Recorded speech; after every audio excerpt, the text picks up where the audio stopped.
I was a CPA, I'd gone to school and done the school thing. Got a degree, went back, got some more degrees, went back and did the CPA exams, passed it at the first sitting. They say only about 3% of the people did that.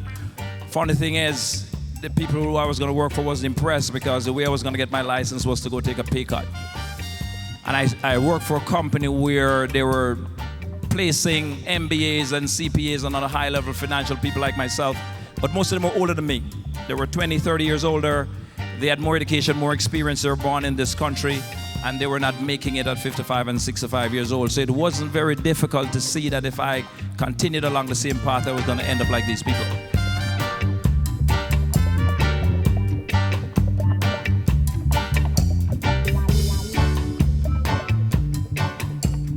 Before I saw the plan, I was ready to get started. And he stood me up 3 times in his own house. I mean, I don't know if your sponsor ever no-showed you, but we are no-showed by our sponsor.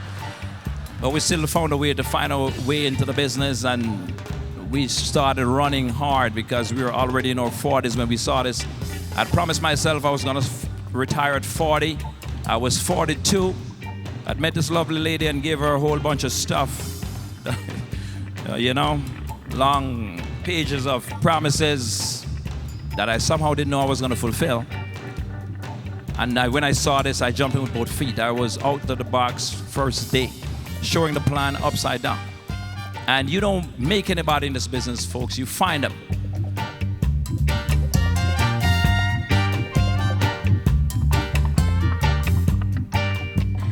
When we got shown the business opportunity, he got started immediately.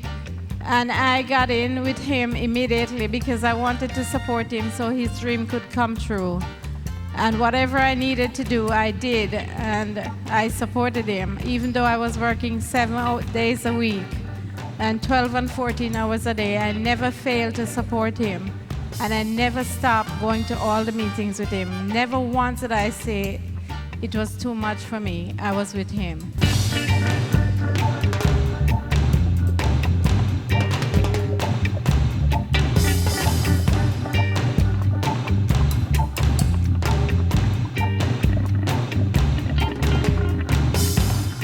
You gotta have a reason to build this, folks. You gotta understand and believe that if God says He wants this for you, He does want it for you. Your job is to believe. Your job is to exercise your faith. Faith is like any other skill or any other discipline.